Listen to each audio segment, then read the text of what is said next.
Welcome back. Today we're going to continue our study of the nervous system with two completely separate subjects. First, the autonomic nervous system, and then we'll move on and look at the cranial nerves, about which you've heard a great deal so far. The autonomic nervous system is one that, as its name defines, is self-naming. We do not have conscious control of this part of our nervous system. It has a general, visceral motor neuron, which goes out to the intestines, to glands, to organs that function at what we call the visceral level. And then it has the general afferent visceral sensory neurons, which come back to the brain, giving information. It's a completely involuntary system. There are some minor modifications of control that we can exert, but actually this is very, very minimal. This autonomic nervous system goes on by itself, does what it's going to do. It's complete control, except in times of extremes in fear, anxiety, fight, flight situations, great stress. We can add a little bit to that system, but by and large, not very much. There is some biofeedback methods that have been developed lately that help us control this system, but most of the time we go on doing the things we do under the control of this system without any knowledge or interest at all. First of all, there are differences between the somatic system, the muscles that we control voluntarily, and the autonomic system. The motor activity in the somatic system is always excitatory. So when we do anything voluntarily, we are upregulating or exciting the effector organ.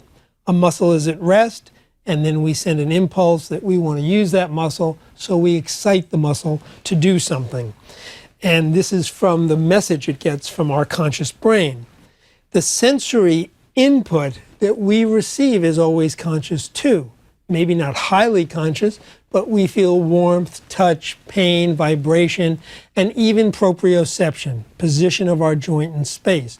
So you're not sitting here thinking about the position of your body, but you know it. And if you want to focus on it, you can get that information. And the other part of the somatic nervous system, the one we're not going to talk about today, is that there's only one neuron in the spinal cord, or the central part of the system, between it and the effector organ. So that neuron that's in the lower back that goes to the muscles of your toe has only one connection from the neuron body in the spinal cord all the way down near your toe, making it a very long cell. If we compare that with the autonomic nervous system, the motor activity can be either excitatory or inhibitory, and we'll show you how that works. The sensory input is different because it's almost always unconscious. Extremes of sensation can be perceived if we get to the edge of comfort, but as I've used it as an example before, the contractions of your intestines are totally unconscious until they either become hard enough to make noise, so you hear the noise, or until you have cramps and pain from some pathologic state rather than the normal state. And in this system, incidentally, there are two neurons. One comes out of the spinal cord and goes to a ganglion, that place where the motor cell swells the nerve before it meets another neuron that goes to the effector organ. So it's just a difference in the number of neurons. And these are usually either near the spine or near the organ, and I'll show you which those are. The divisions of the autonomic nervous system are shown in this slide. We have the sympathetic and the parasympathetic, and the reason they're called that, on this side you see the sympathetic nerves all origin in the thoracic and the lumbar regions, the thoracolumbar origin in the spinal cord. So that's where their motor neuron begins. The parasympathetic, which is shown on the other side, start either in the cranial area with the cranial nerves or way down here in the sacrum. So they are, if you think across, paralleling the sympathetic nervous system, only anatomically, not functionally. Now, let's review the general side of this by beginning with the parasympathetic system. First of all, always link it in your mind with rest, recovery, relaxation. all of its functions tend to be rest, recovery, relaxation, and therefore most of the time it's going to be an inhibitory pathway. When neurons send their signal to the effector organ, it's going to do something to downregulate or inhibit that organ's function. It's mediated at the synapse by a drug called acetylcholine. Acetylcholine is wrapped in little packets at the end of that nerve ending, and it floats across when signaled by the nerve to the other side, hits that motor neuron where it's released and excites the nerve, which then sends another electrical impulse. It's immediately broken down by cholinesterase.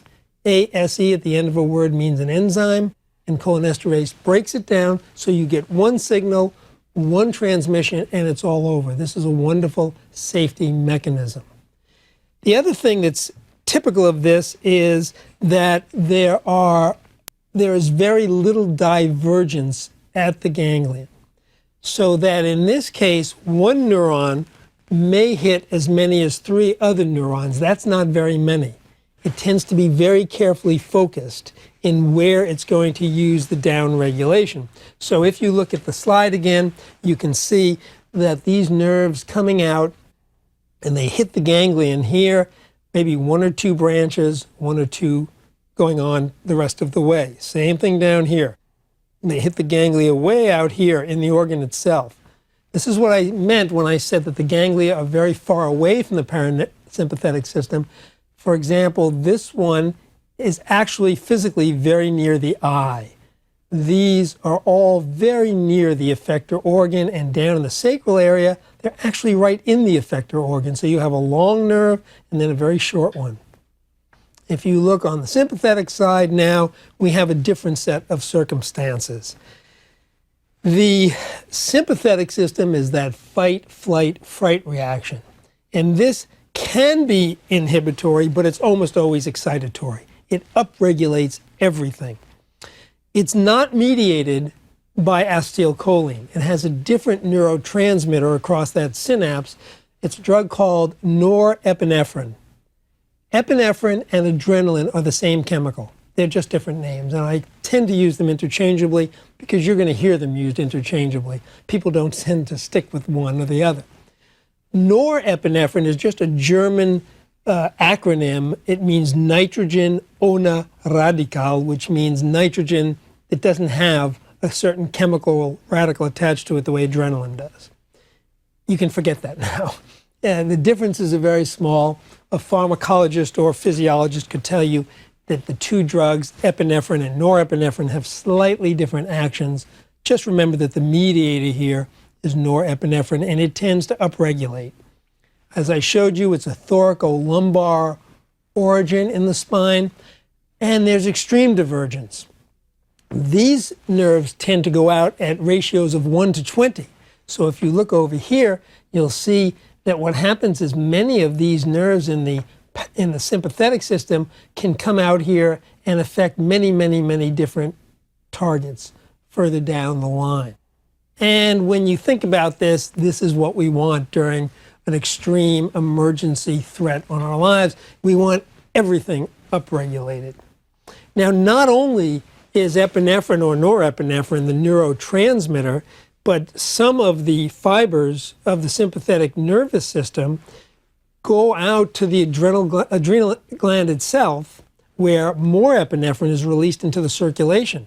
So you not only get upregulation from direct neurologic, which we remember now is very speedy and short-acting stimulation, but we also get indirect circulatory chemical going directly to these organs and upregulating them. This is slower. It's more diffuse, since the adrenaline or the epinephrine will go to the entire body, and it's longer lasting because it takes longer to break it down. Let's look just for a minute at the slide again and see that the ganglia on the sympathetic side, as shown here, lie very close to the spinal cord. When we dissect these in cadavers, we actually are only going out about an inch from the spinal column when we see nerves that have these little swellings, and this is called the sympathetic chain. And if you look more closely at this, here's the actual fine anatomy of the sympathetic part of the autonomic nervous system. What happens is sensory input comes in just the way it does anywhere else in the posterior horn. But here's the first neuron in this system. It goes out through the anterior root, and it starts to go down as if it's going out the spinal nerve. But look what happens. It makes a short little circuit here, and this is called a ramus communicante, a little communicating branch, and it goes into the ganglion.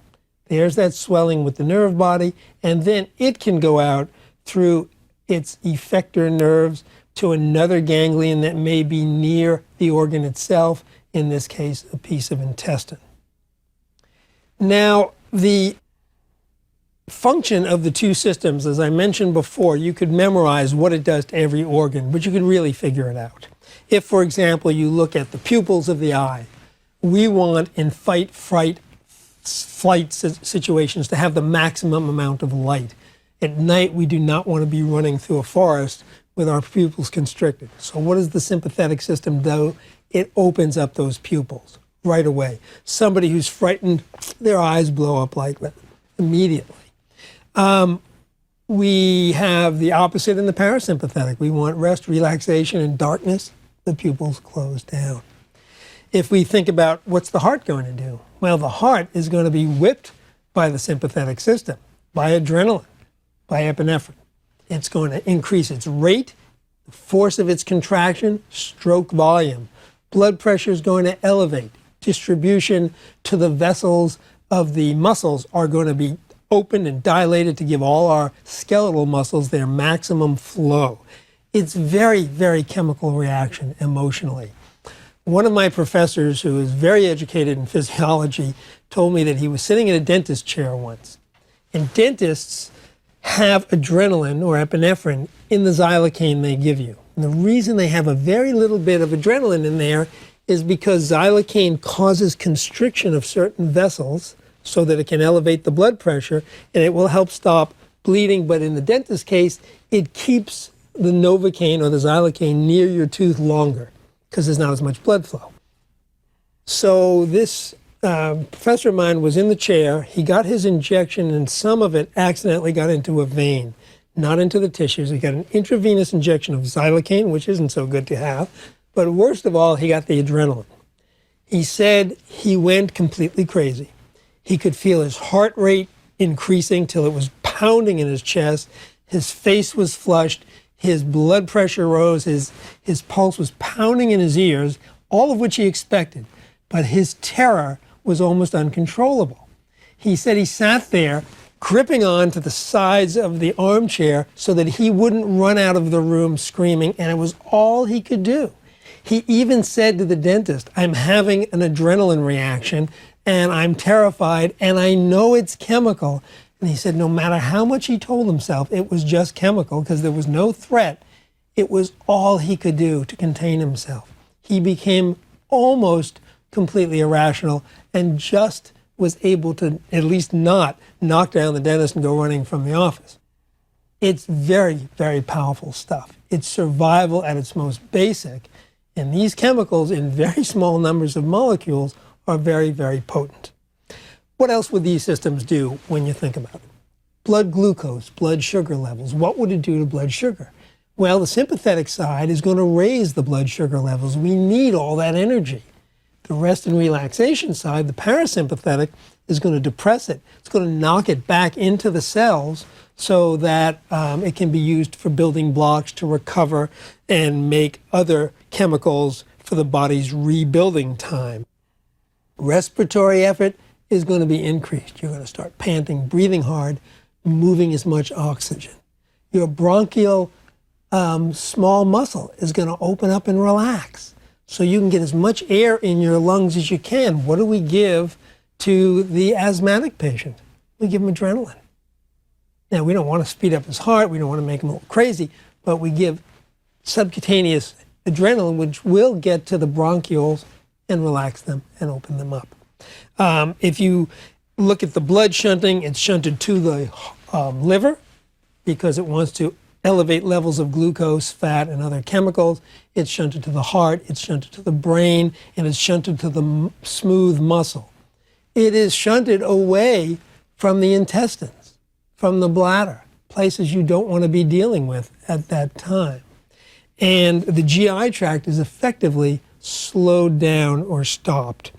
The adrenal medulla, the adrenal gland, releases lots and lots of this material into the circulation to keep it going until the emergency is over.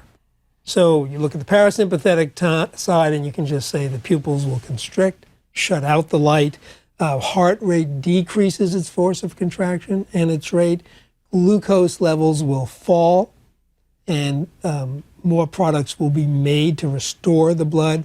Respiration is restored to a normal level. And finally, you have complete relaxation of the GI tract. And there's one other one that you may be wondering about. It's called paradoxical parasympathetic fear reaction. We do know that patients in extreme emergencies have a relaxation, uncontrolled relaxation of their sphincters, which can include the bowel and the bladder, and this is called a paradoxical parasympathetic response to fear. It's just an over-response. The relaxation is too great, and patient loses control over those sphincters. That's the autonomic nervous system in a nutshell. Very, very important. Obviously very primitive, very finely tuned, and sometimes gets a little bit out of hand. We can get extreme reactions that have to be controlled somehow. We're going to move away from there now. We're going to talk about it again as we talk about the different organ systems. When we get to the eye, the GI tract, other muscles, we're going to be coming back time and again to what the effect of the autonomic nervous system is in their physiology and a little bit of their anatomy. So you don't have to memorize this, but understand the two symptoms, and you'll be able to figure out what they do and why they're there. Let's move on now and talk about the cranial nerves. You're going to hear a lot about the cranial nerves. They're very important, and we will again be looking at them as we get to the organ systems. Medical students spend a great deal of time on the anatomy of the cranial nerves because there's a lot of function and a lot of pathology wrapped up in these 12 pairs, and I say pairs because they're obviously right and left, that exit through holes in the bottom of the cranium. I'm going to take you through a little tour of the cranium, something you clearly don't want to memorize. Unfortunately, it's the bane of the medical students to memorize this. This skull has been sectioned horizontally and the top lifted off like the top of a pot. The brain has been removed and we are left with just the bare skull. Now, here's the frontal bone. So this is the front of the patient where the nose and eyes will be out here. This is the posterior portion, or the occipital bone. And some of the landmarks you may want to look at while we have it. This is called the anterior fossa, and the frontal lobes sit right up here. And then there's a step down, and we have this middle fossa right here. Fossa is a depression or a cavity. And then we have the occipital bone in this posterior depression. And here's the foramen magnum, the big hole out which the spinal cord goes. And if you notice, there's a whole bunch of things that are labeled here foramen. The plural is foramina. And there's a foramen rotundum, a round foramen. There's a foramen ovale, oval shape, foramen spinosum, because it's right next to a spine. Underneath there are little protuberance. There's a foramen here for the jugular vein to come in to the head. And vessels come in through these foramina, and also the cranial nerves exit. Several can exit through one or more. I want to point out to you that at the outset here, there's one we're not going to see so well anywhere else, is this little piece of bone up here between the frontal lobes, on the frontal bone. It's called the crista galli, and these multiple little holes are called the olfactory foramina. The plate itself, the crista galli is the ridge, and the plate itself is called the cribiform plate. That means a plate with lots of holes like Swiss cheese. The first cranial nerve lies on both sides right along here. This is the olfactory nerve, the nerve with which we smell. And these holes are right above the nose. And lots of little nerve endings drop down through these holes into the upper portion of the nose and are where we get our sense of smell transmitted back to the brain. Now, I mentioned we have 12 pairs of these nerves. There are some of them that are purely sensory, some are purely motor, and some are mixed. They have both motor and sensory components. They have both visceral and somatic functions, so some will move muscles, others will be used just for squeezing a gland, for example, a salivary gland, so that's visceral. You wouldn't be aware of that. Others are nerves of facial expression, so that would be somatic motor nerves. And we're going to review them one by one with their function, and I'm going to show you pictures of each of them as we go. First thing I want to do is give you a little bit of an overview of what they look like coming out of the brain itself, because the rest are going to be merely pictures that are drawn out of proportion, representation. So this is the brain having been cut off at the brainstem here. It's as if I took the top of my cranium off, lifted the brain out, turned it over, and put it down on the desk, top side down. You're looking at the bottom of the brain. Here is the anterior portion, the forehead. Here's the occiput. Here is the brain stem with its cord. If we go very far anterior, and I'm going to come back to this, first ones you see, here's the olfactory ones. Nerve number 1, coming out and dropping these dotted lines, which are coming straight toward us. Those are the little nerve endings for the sense of smell. If you look at the next very, very big nerve on each side, it's the optic nerve, nerve number 2. And I'm going to come back to that. It brings vision and sight into the body. Next, we have nerves 3, 4, I'm going to skip 5 and go to 6. So we have this one here, which is 3, this tiny wisp of a nerve, which is 4, and then this nerve is 6. 3, 4, and 6 are called oculomotor nerves. They move the eyeballs. Okay? This is just a review here. We're going to come back to this. Then we have, going back to nerve, this nerve right here, which is number 5. It's a huge nerve called the trigeminal because it has 3 big branches. And this is a nerve that goes to much of the head and face. And I'll tell you lots about that one in a minute. Then we go back down to 7, which is that little nerve right there, which is the facial nerve. And then 8, which is vestibulocochlear nerve, the hearing and balance nerve. Glossopharyngeal is 9. That is the nerve that controls the tongue and some swallowing. The vagus nerve is the granddaddy of all the nerves. I'm going to tell you a lot about that. That's there, 10. Finally, the accessory nerve, which is just a little extra something we got in evolution. And the hypoglossal, which goes below the tongue. Now, you should be able to name these off very quickly if you've remembered the mnemonic device. But I can't tell you this because this is a G-rated video. And actually, you're going to have to ask your medical students or your doctors what the mnemonic device is, because it's definitely X-rated, which makes it easier for them to remember. Let's go through these one by one, tell you a little bit about how they work, where they go, and what exactly they do. The olfactory nerve here is a very short nerve. It only runs from the forehead, just below the forehead, into the nose, back into the brain, into some of the sensing areas right here. It controls your sense of smell, clearly. It controls nothing else, so this is a visceral sensory nerve. It has no motor function.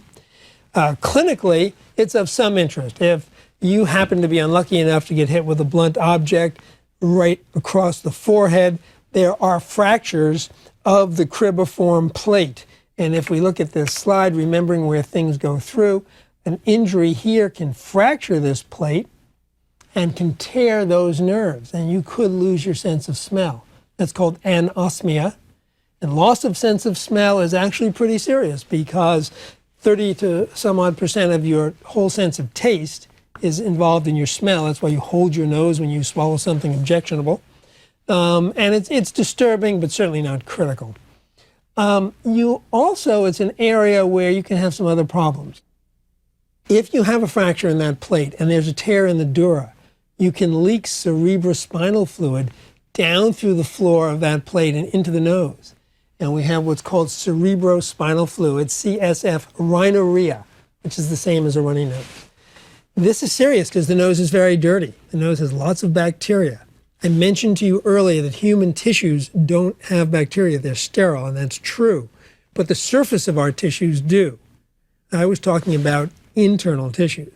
The surface of your nose, the mouth, the intestine, they all have bacteria. So you can get ascending infection up into the brain and the meninges from a cerebrospinal fluid leak. This is a surgical issue. Patients are placed on antibiotics and often have surgery where the neurosurgeon will go in through the forehead, retract the frontal bone, and may have to lay a graft of dura over this to stop the leak. It can be quite serious. Not all that common, but today with modern trauma, we get more of these than we'd like to think about. It's also a place of access to the brain. If you want to operate on the bottom side of the brain, which is very inaccessible, you can imagine, for example, if the surgeon wanted to get in here and operate on the pituitary gland or some portion of this part of the brain, well, one of the easiest places for the surgeon to get in and do that would be to come right up through here. It's a small hole and it's a dark place, but you can actually go through the roof of the mouth, where you can drill up through the nose and get right to where you're going, sometimes more easily than you can by opening the top of the head. And this is an approach for surgery in that area, sometimes with loss of sense of smell because those nerves are cut. The second nerve is the optic nerve. And the optic nerve is located right here. Now, this is a very big nerve. Look at the size of this. It's cut off right there because it immediately exits the cranium at this point and goes into the orbit. It goes into the back of the eye where it innervates the eyeball. The optic nerve is purely sensory. It has only one function. It receives light from the outside and transmits it to the brain. It controls your whole sense of vision. Lesions somewhere along that nerve would cause visual defects. And I want to show you one thing that's going to come in. I'm going to keep tantalizing you and saving it for later, but basically look at the position of the optic nerve. It comes in here, and then it actually crosses over. You can't see the crossover because of the pituitary gland right here, but it has something called the optic chiasm, which means crossover. And so part of the fibers go over to the other side, and part go back here on both sides. The vision crosses over in both sides of the brain. And it's very closely adherent to the pituitary gland. And I'm going to tell you later how we think that David slew Goliath because of this anatomic variation. So that's nerve number 2, optic nerve. Finally, we get to the third nerve here, which we usually look at together, 3, 4, and 6. And this is called, the group is together, is called the oculomotor nerves. The oculomotor nerves are very small nerves that come out here, toward the front of the brain, and then somewhat back at the rear end of the midbrain. These 3 nerves are all mixed. The first nerve is oculomotor, which is 3, is a mixed nerve. It has both sensory and motor function, and it goes to most of the extrinsic muscles of the eye. The other 2, the trochlea and the abducens, each go to 1, and I'll show you what they are and how they work. If you look at this nerve, it goes up high here, and it goes to, first of all, some muscles that raise and allow to relax the eyelid, so it's a levator of the eye. It also carries parasympathetic fibers to the sphincter of the eye and to the ciliary muscle, so it can make the eyeball iris contract. It has sensory function in eye proprioceptors. And I'll stop and tell you a little bit more about that. Because we need to know the position of each eyeball. When we look at things, we judge distance. I'll get back to that in our lecture on the eye, but very important to have nerve proprioceptors in the muscles of each eye so we know where the eye is in space. Clinically, it can have problems if you have any lesions anywhere along here, either from tumors or injury. One of the things that can go wrong is called diplopia. You can get double vision. If, for example, you're unable to move the eyes in a coordinated manner, then the two eyes will see different things, and one of the signs of that is the patient will complain of double vision. They see two images instead of one until they're able to correct. Now, sometimes over time, the brain will correct that because it doesn't want to see two images. The other thing is called ptosis, spelled with a P, and that is a drooping of the eyelid. Because look how this levator palpebrae superioris, which is the upper eyelid razor muscle, is innervated by the third nerve. If that nerve gets injured, then this lid droops. It's called ptosis. We move on now to the fourth nerve, the trochlear nerve. It only has one function. It works on a muscle in the eye called the trochlear muscle, which means pulley. I'll describe that when we get to the eye, but basically it can rotate the eye and it can move the eye in a downward direction when your eye is looking toward your nose. It will turn it down. It's purely, it's both motor and mixed because it does have some sensory function, again in proprioception. Nothing you feel, but you know what position your eye is in. Even with your eyes closed so you don't see anything, you can tell whether your eyes are up or down. And that's the proprioceptor in the muscle. So all these nerves are going to be mixed. Again, if this nerve is injured, you would get double vision, and you sometimes get what's called a strabismus, which means a cross-eyed look to the eye. And then we skip over 5 and go to 6, and this is the abducens nerve. This attaches to the lateral muscles of the eye, so on each side it would pull the eye to the right or the left. And this nerve, it's called abducens merely by its function. We have words that you'll hear more of later called abduction and adduction. Abduction means pulling apart. Adduction means bringing them together. The abducens nerve, because it's on the muscle of the outside of the eye, will pull it apart. It is also a mixed nerve, again, because it has proprioception and as the sensory part, and if it is injured, that nerve would be abnormally pulled to the inside. If you injured both abducens nerves, which would be rather unusual, the patient would be cross-eyed. That brings us to the one I just skipped, the trigeminal nerve. Trigeminal nerve is about the biggest nerve down there. Look at the size of this. And it divides into 3 branches. You know, Gemini is twins, trigeminal means triplets. And it has 3 big branches. One is the ophthalmic branch, which goes up to the forehead and the eyes and the top of the nose. It has a maxillary branch, which goes to this area called the zygomatic arch and the mandible, which is the upper part of your chewing muscles and facial muscles. And it has the mandibular branch, which has 2 sections. One goes to the nerves of mastication, of chewing, to the temporal muscle here that allows you to wrinkle your scalp, and down here to the mouth and the back of the ear. It's a mixed nerve. Its motor function is to the muscles mainly of chewing, of mastication. It has sensory components from all 3 branches. The ophthalmic nerve controls the eyelids, the forehead, and the eyeball cornea sensation, which is very important. So if we get injury to that part of the trigeminal nerve, we might not feel pain on that cornea. That would be a very bad thing because your eye wouldn't know to close if there were dust or some irritant in there.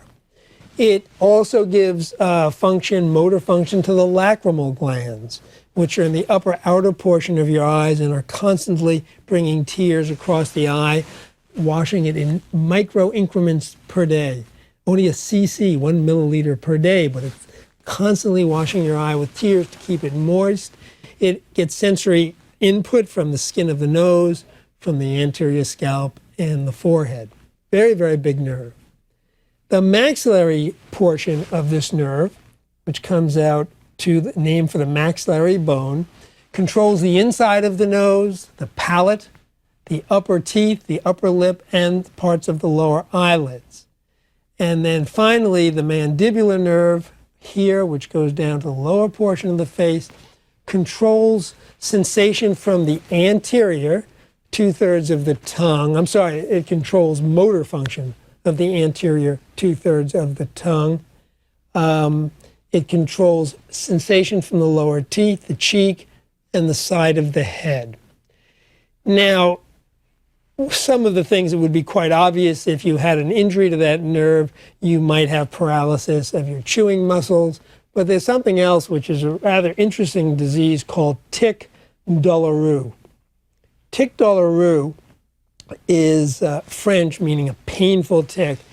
It's a disease with stabbing, almost ice pick-like pain in a certain proportion of the face. It can be the eye, the forehead, it could be the maxillary area. And if you look back at our slide, you can see that depending on which of these branches had the tic douloureux, it would bring back the sensation to the patient of terrible, terrible pain. We used to think this came from a virus, but it's thought today to possibly be arterial compression of the nerve. The arteries to the brain are very near that nerve.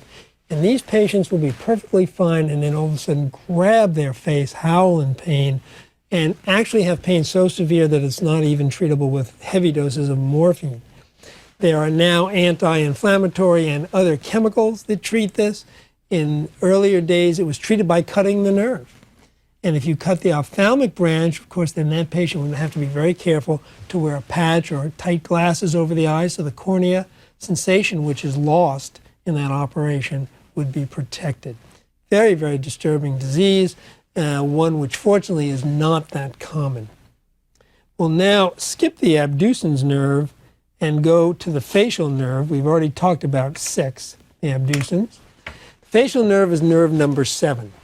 This is another pretty big nerve if you look at the size of it coming back out here.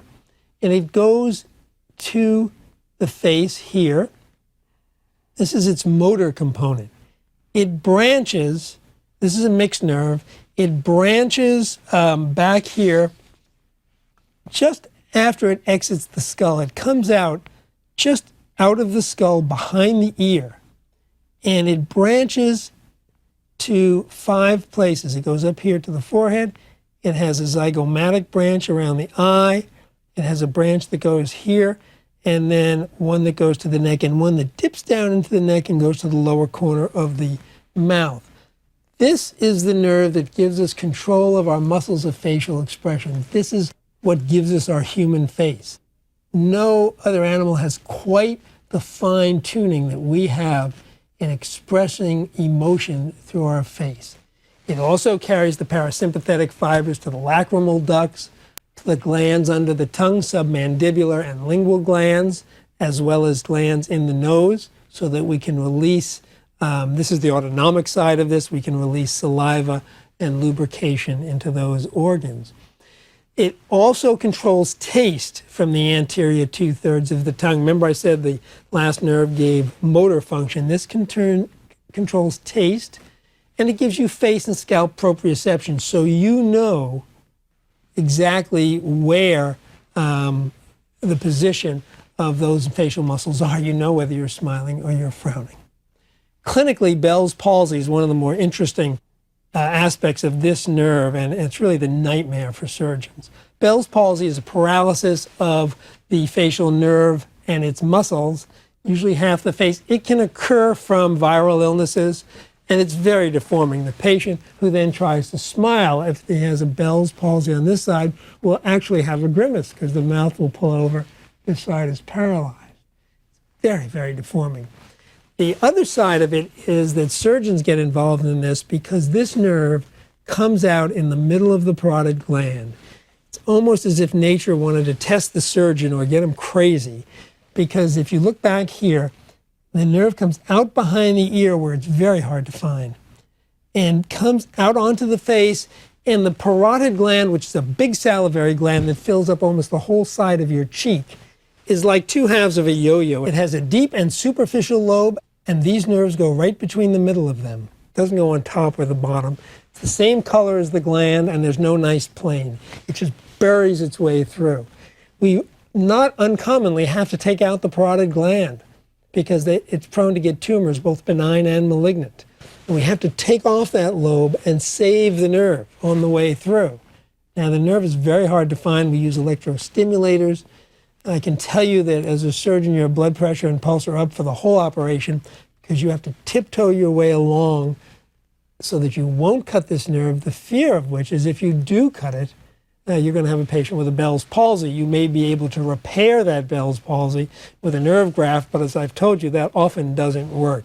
Very, very debilitating injury, one you want to try hard to avoid. Next, we come to the vestibulocochlear nerve. I'm going to talk more about this in the next lecture, so I'll go very quickly. Basically, this nerve is all sensory. It brings back the vestibular part to the brain, which is organs of balance, and the cochlear part, which is the organ of hearing. I'm not going to spend any time on it now, except to say, obviously, if you had some irritation here, you might find yourself dizzy. If you had irritation in this part of the nerve, you might hear ringing in your ears, something called tinnitus. Next is the glossopharyngeal nerve, cranial nerve number 9. The glossopharyngeal nerve is a mixed nerve. It has motor control to the muscles of swallowing and fibers to that parotid gland, which releases secretions for saliva and for some for digestion. The big nerve, the granddaddy of the nerves, is the vagus nerve, which we're going to talk a lot about in later lectures. Basically, it is a mixed nerve. It controls vocal cords, which we talked about the recurrent laryngeal nerve when we spoke about the larynx. It controls some of the input to the lungs, the heart, the entire gastrointestinal tract. It is a parasympathetic part of the autonomic nervous system. So here you see it goes to the liver, the stomach, and all the intestines. It's a very important nerve. Clinically, there are lots of things that we do to mimic it or to block it, depending on the clinical state, and I'll talk to you a great deal about that. The spinal accessory nerve is a small motor nerve. It's also mixed because it has proprioceptors, but it tells us, besides going to the mouth, its big organs here are for the big sternocleidomastoid muscle and the trapezius muscle. We sometimes cut this nerve accidentally when doing dissections in the neck, and that causes a drooping shoulder. And then finally, we have something called the hypoglossal nerve, which is another nerve that goes low in the neck. It drops down as a mixed nerve controlling the tongue, proprioceptors, and you would have difficulty swallowing, some deviation of the tongue if you had it injured on one side. I want you to note that if we go back to the very beginning and look again at, first of all, the base of the skull and the foramen magnum, we have the exit here. If we look at where the nerves are, what you'll see is that the nerves are all gathered right around here. If you have high pressure in the brain, in the cavity, this totally rigid, non-yielding structure that protects the brain, hematoma, brain swelling of any kind for an injury, anything that puts pressure on the brain, it can only force the brain down. The brain stem is in the shape of a cone. The foramen magnum is rigid. If you force that cone down, you will start trapping the nerves one by one. You trap the third nerve, and the patient can get ptosis and a blown pupil. Remember when you've probably seen on television, the person comes in the emergency room with a head injury and they ask, has he blown a pupil? That's the trapping of that third nerve. You can trap other nerves that run along there, for example, the nervous control of respiration. Patient gets a blown pupil, stops bleeding, and the doctor says, he's coning. He's pushing down the cone of the brainstem on top of the nerves and compressing them. That becomes a surgical emergency. We have to get rid of that pressure. Very important part of the body, very interesting part. Next time we'll start taking a look at the organs of special sense.